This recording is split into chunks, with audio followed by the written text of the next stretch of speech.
Hello, labas.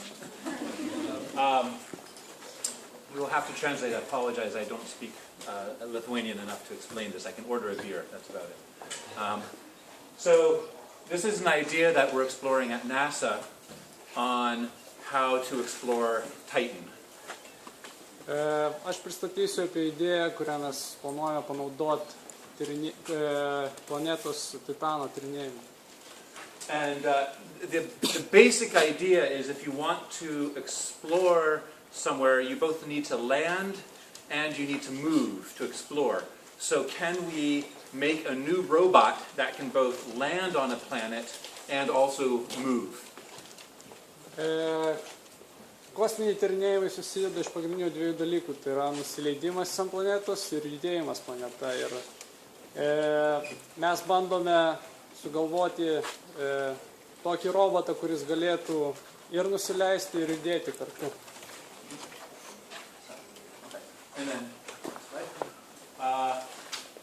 But first, about Titan, there's many reasons to explore Titan. It is full of organic molecules, much like Earth, though very cold. And so there's a lot of science to be done there to understand how life has come here on Earth. Moksliniu požiūriu Titanas yra įdomus tuo, kad jame yra daugybė organinių junginių, kurie yra kaip ir gyvybės vystymosi pavyzdys ir jie labai naudingi tyrimam, kurie siekia išsiaiškinti, kaip gyvybė atsirado Žemėje. There are even lakes on Titan, lakes of liquid methane. It's not water, it's methane. And people would like to explore the lakes. And sand dunes, which are hard to drive on with a normal robot. Titane yra daug skysto metano ežerų, kuris yra labai šaltas ir kartu yra daug smėlio kopų, kurias būtų įdomu tyrinėti. Kuriuose robotai negali važinėti. So, and then, next slide.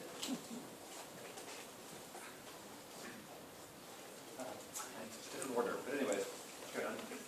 So here is something that can pack very small in launch, but then can turn into a large robot when you arrive. Tai yra pavyzdys konstrukcijos, kuri gali būti labai kompaktiška paleidimo metu, užimti labai mažai vietos, bet po to pati išsiskleisti atliekant misiją. And the idea here is this structure can act as an airbag. It can land and protect the system when it lands, and then the very same structure can then be mobility. It can roll for exploration. Ši konstrukcija turi dvigubą funkcionumą. Tai jinai gali funkcionuoti panašiai kaip nusileidimo metu oro pagalvė, sugerti smūgį ir kartu gali ir atlikti judėjimą planetos paviršiuje. This gives us a savings. It makes the structure, the mission lighter, less heavy, because you get two functions. You get both the landing and the mobility for the same weight, rather than having separate systems. Šiuo atveju nereikia atskiros sistemos, kuri užimtų papildomą masę ir tūrį nusileidimui. Ta pati konstrukcija gali atlikti abi funkcijas iš karto.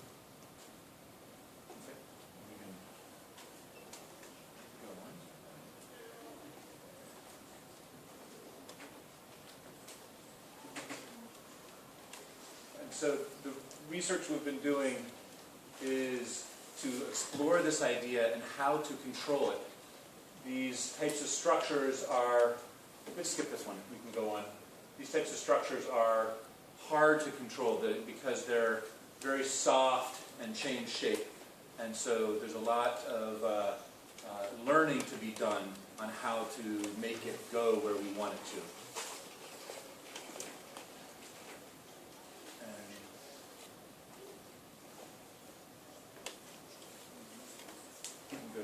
slide 2. ITAR content. Huh? ITAR content. We can just go on to the next one. Yeah, it's stuck. I'll try to-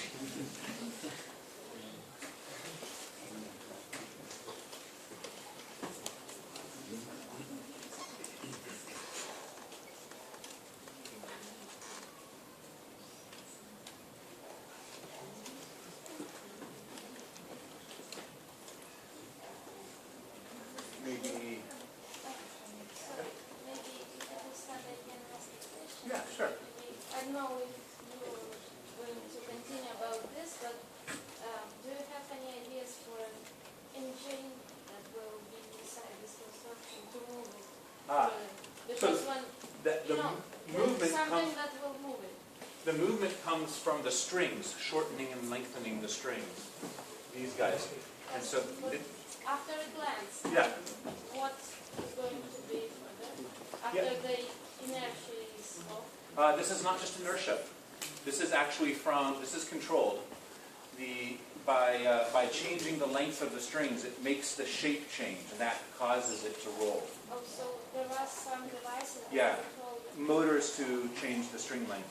Okay, thank you. Much like in the first video where it went from flat to standing up, that was also by making the strings longer and shorter. So that's how the shape change happened. Oh, we're back. It's really one to move. Yeah. Maybe that next video doesn't work on the Windows machine. We can always skip that and move on to another one. Just a moment. Yeah. Sorry, it's not my computer, so it doesn't may not be working well. And so that's the basic idea. The inspiration for a lot of this has less to do with space and more to do with our muscles and looking at how we move in the world by changing our muscle length and by shortening our muscles and making them longer. And that causes us to move around. And so that's really where this idea has come from, is to understand how animals move. Yeah, you can see some other images of it. But let's go to... let's go to here. Let's go to this one. This one, Yeah. gali čia padėti. Jeigu tu And, nori. So we've actually made a prototype, and here you can Jeigu neužstrigsti. there you can see the strings that control its motion. There, and then these are just springs for passive. This is a partial prototype. It's not fully constructed, but it was enough to start testing whether it could stand up like in that first video, and also whether we can drop it and have it land. Taigi tai, ką matote, yra prototipas modelio, kurį matėme filmukėje, ir jisai sudarytas iš pasyvių tamprių elementų ir standžių strypų. Tiesiog įsitikinti, kad koncepcija veikia ir praktika. And the motors are in here, in the rods. O patys motorai, kurie valdo tamprumą, yra strypuose, viduje strypų. So, Titan has very thick air and very low gravity. And so, if you fall through the atmosphere and slow down from the atmosphere, eventually you would land at about 11 meters a second. On Earth, if you drop something from 10 meters height, it will land about 14 meters a second.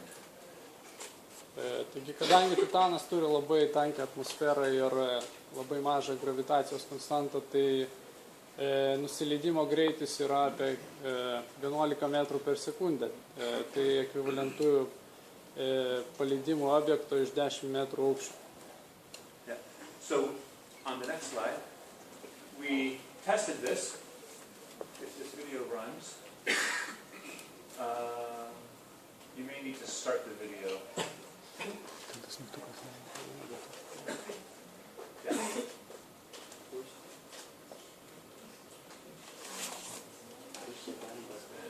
Well, so we dropped the robot and from 10 meters, and the video, I'm sorry, doesn't play, but it survived. It landed and shakes around, and it works. So we're slowly exploring the different parts of this. The other idea then is at the center you can put your science instruments, your cameras and sensors and the batteries and the computers, and maybe even some more motors to control the strings. Pats naudingas krovinys galėtų būti patalpintas tokios konstrukcijos viduje, kuriame būtų visa sensorika, kompiuterinė technika ir kitas naudingas krovinys, atliekantis konkrečią mokslinę misiją. And let's try the next slide and see if that video plays. No, next one? More? No, one more? And yes.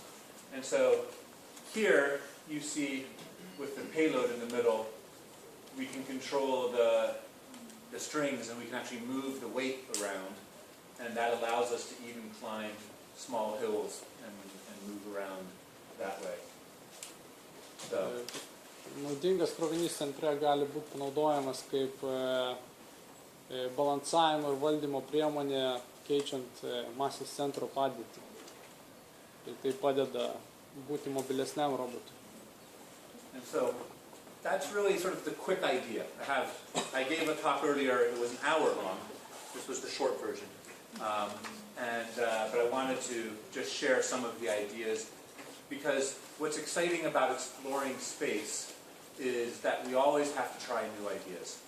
Exploring space is very difficult, and we always need to find more efficient ways, more lighter weight ways, or new ways to go explore. And so we pull inspiration from everywhere, including, well, this slide is from the other talk, the rest of the talk, but from biology, from neuroscience, and from history, whatever new ideas we can. Tai tik tai trumpa prezentacija vienos iš idėjų, kaip galima tyrinėti kosmosą, kadangi kosmoso tyrinėjimas nėra lengva užduotis ir reikalaujanti pakankamai daug inovatyvumo ir naujų idėjų, kurios pastoviai leistų optimizuoti tuos metodus, kuriuos mes naudojam kosmoso tyrinėjimams. So, just go to the next slide. That's basically it. Thank you. Next, I think you will hear about another great new idea from our friends here who are going to send the first satellite into a Lithuanian satellite into space. So, thank you. Ačiū.